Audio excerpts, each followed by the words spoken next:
Hola, ¿qué tal? ¿Cómo les va? Soy Marcelo Mazuca, jefe de trabajos prácticos de la cátedra, y voy a trabajar hoy en el video alrededor del tema de los tiempos del Edipo. Voy a avanzar con una serie de filminas, como dice nuestro presidente, empezando por recordarles cuál es la bibliografía específica que tiene que ver con algunos pasajes del seminario quinto de Lacan, dedicado al tema de las formaciones del inconsciente, entre las cuales se puede contar lo que Freud llama el complejo de Edipo. En segundo lugar, para hacerles notar que el tema implica ya un punto de llegada en el recorrido que venimos haciendo en el espacio de seminarios, lo cual quiere decir, a mi modo de ver, que para poder captar lo que está en juego en esos tres tiempos del Edipo, hay que haber podido primero ejercitarse al menos un poco en la distinción entre lo real, lo simbólico y lo imaginario. En segundo lugar, haber incorporado la idea de que el yo, como el cuerpo y la realidad, no son un dato primario para el hablante, sino la consecuencia de una construcción imaginaria, con cimientos simbólicos, es decir, que da lugar a un espacio virtual. En tercer lugar, y creo que están en eso trabajando esta semana, acentuar con Freud la importancia que tiene el padre en la experiencia de la castración y del Edipo, y subrayar que se trata fundamentalmente del padre simbólico, como hace Lacan con su propuesta de la metáfora paterna, para finalmente llegar a nuestro tema, que implica entonces algo así como un despliegue en tres tiempos de la estructura de esa metáfora. El tema de los tiempos del Edipo es un tema extenso, tiene varias aristas. Ustedes lo van a trabajar en detalle en la clase de audio con Patricio Álvarez. Yo empiezo destacando dos citas de Lacan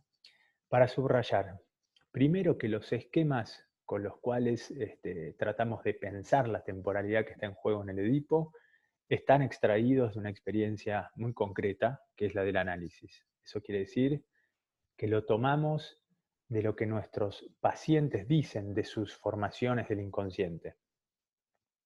Y en segundo lugar, que lo que se puede deducir o reconstruir de esa temporalidad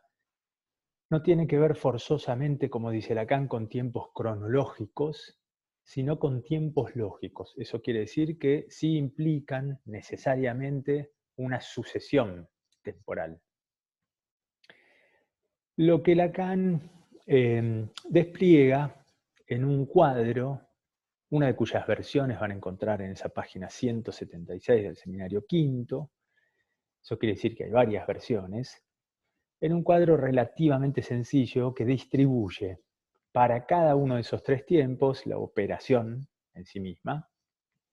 pero también el agente de esa operación y el objeto sobre el cual recae o con el cual se realiza esa operación.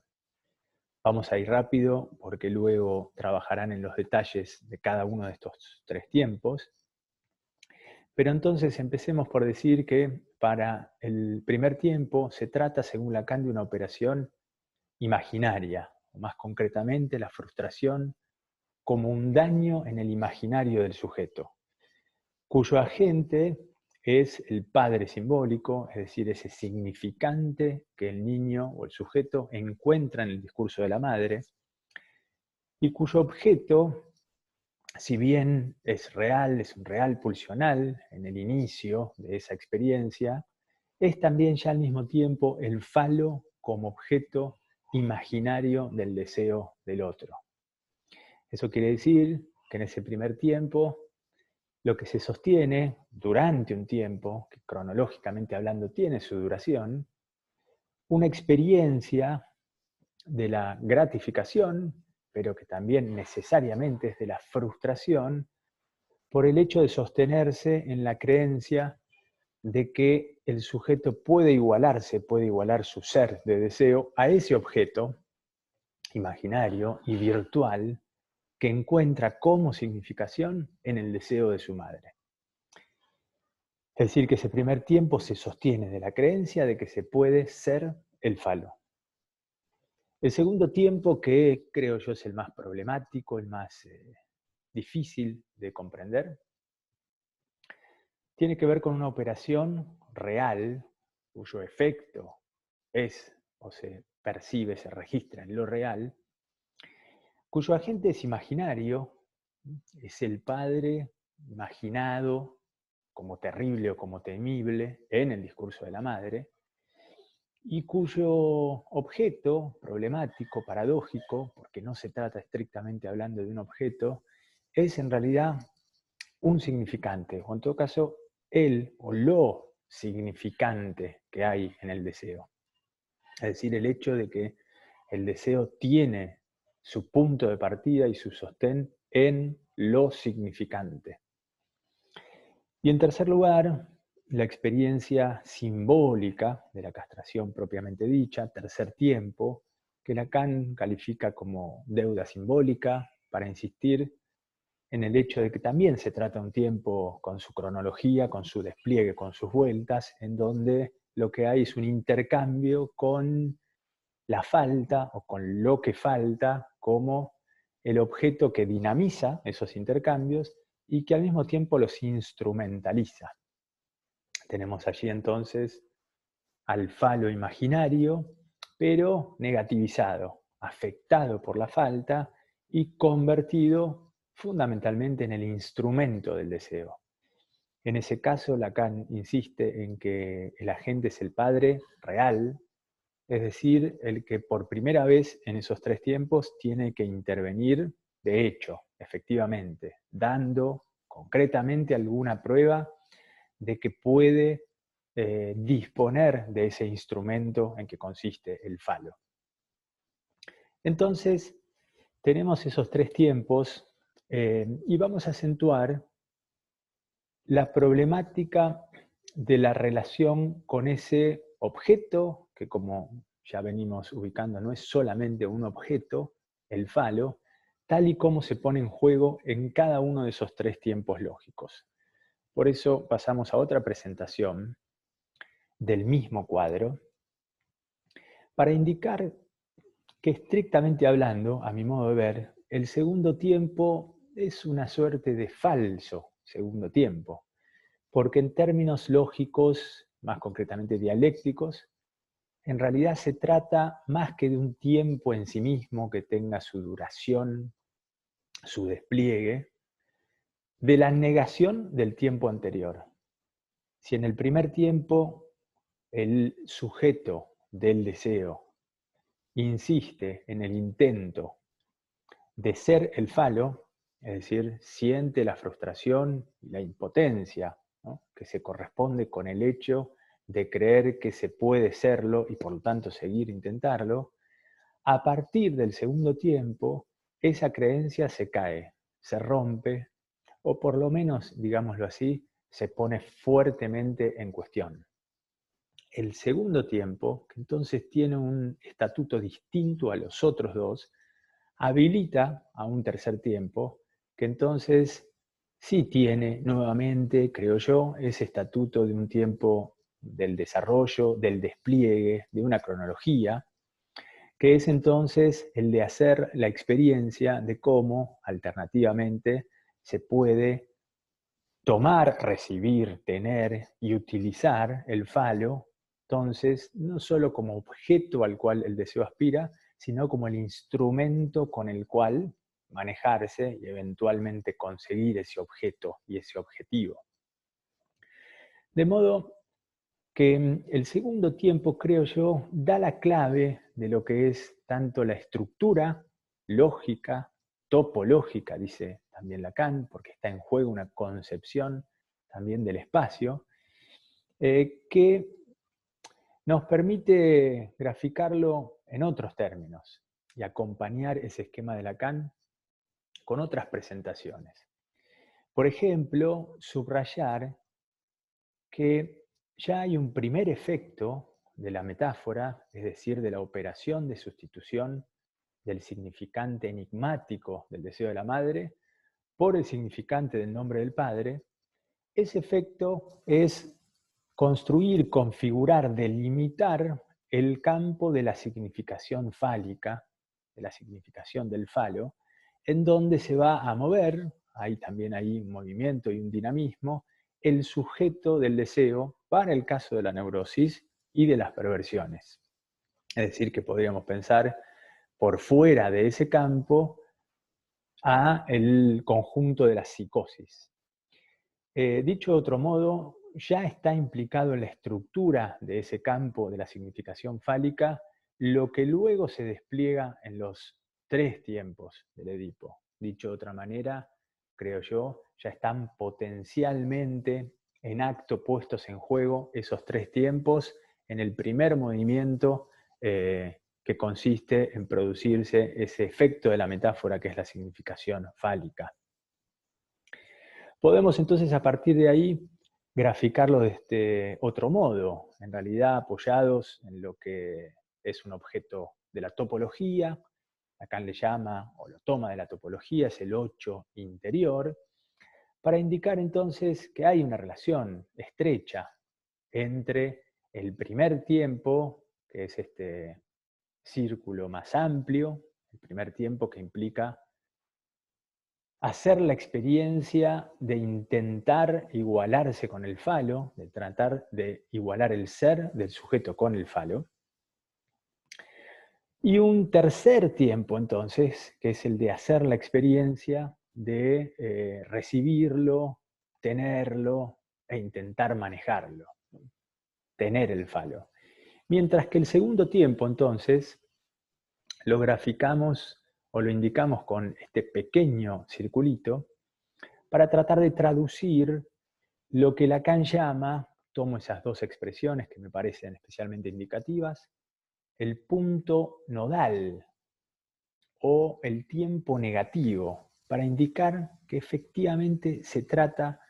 en términos subjetivos e inconscientes, de un tiempo o de una temporalidad distinta que la del tiempo 1 y que la del tiempo 3. Pensemos algo así como en la temporalidad del instante, de un golpe, de lo que marca realmente en una experiencia un antes y un después, pero al mismo tiempo también en una suerte de puerta giratoria, por la cual tal vez se pase más de una vez, o diría yo, seguramente se pasa más de una vez. Por eso podemos también graficarlo de este otro modo, desplegar ese 8 interior para convertirlo en un 8 acostado, recostado, e indicar que en la experiencia del Edipo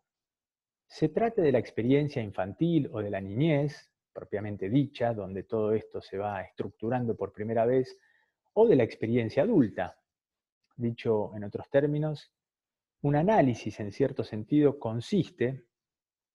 en hacer un recorrido, ahí hay alguna que otra flecha que está mal puesta, un recorrido que implica entonces seguir haciendo el intento, como lo hace el neurótico, de ser el falo, de igualarse con el objeto imaginario del deseo del otro, y necesariamente entonces chocarse contra la pared, es decir, sentirse frustrado. Luego, hacer la experiencia por lo menos una vez, yo diría 2 o 3 veces, hay que hacer las flechas en esta dirección en realidad, de pasar por ese punto nodal, por ese tiempo negativo que de un golpe marca entonces el pasaje de un tiempo y de un espacio a otro, pasar varias veces, como les decía, por ese nudo de la estructura neurótica, que implica entonces una relación más estrecha, más real con la castración. Por lo tanto, lo que creo que está en juego, estructural, lógica y topológicamente hablando, en la experiencia del Edipo, se juega fundamentalmente en esa suerte de tiempo negativo o falso segundo tiempo de la privación como una operación real o que deja una marca en lo real. Ese tiempo entonces Lacan lo califica de distintas maneras, como les decía, punto o tiempo negativo, punto nodal, temporalidad del golpe, del instante, del acontecimiento, es decir, de lo que marca una diferencia entre lo que era y lo que ya no puede ser de ningún caso de la misma manera, y por lo tanto el real que está en juego estructuralmente hablando en ese segundo tiempo es el de lo imposible, del imposible lógico, del hecho de que el deseo tiene su fuente en el significante, o sería mejor decir en lo significante, y por lo tanto nunca puede realizarse en pleno, porque en rigor de verdad dejaría de existir. Entonces, lo que está en juego es una marca simbólica que designa, ¿no?, la relación del deseo neurótico con la imposibilidad. Y se entiende que cuando alguien admite, asume, incorpora el hecho de que hay algo imposible, entonces ya deja de intentar y deja de sentirse impotente, pasa a otra cosa. Finalmente, indicar que ese mismo significante, phi mayúscula, así lo escribe Lacan, el falo simbólico, es calificado como el significante imposible, en primer lugar, el significante impar, es decir, el significante que entra necesariamente, lógicamente entonces, en juego cuando se trata de pensar la sexuación o cuando se trata de afrontar el deseo en su relación con el sexo, con la sexualidad, y que al mismo tiempo es el significante que se pone en juego cada vez que el neurótico o el perverso se ve confrontado con una verdadera decisión, cuando se ve confrontado con el hecho de tener que elegir. Por lo tanto, para terminar, querría señalarles que así como el tema es un punto de llegada del recorrido que estamos haciendo en este primer conjunto temático, también es un punto de partida, es decir, es un trabajo preliminar, introductorio, consiste en prepararnos un poco para trabajar con los temas del resto de los 3 conjuntos temáticos que tenemos durante el año. En el próximo, segundo conjunto temático, ustedes van a desplegar las consecuencias de la carencia de ese significante o de la operatoria de la metáfora paterna para pensar las distintas variedades clínicas de la psicosis. En el tercer conjunto temático van a desplegar más bien el modo en que ese significante participa en la dialéctica de las neurosis y de las perversiones, con ciertas diferencias. Y finalmente, en nuestro cuarto conjunto temático, por primera vez, vamos a estudiar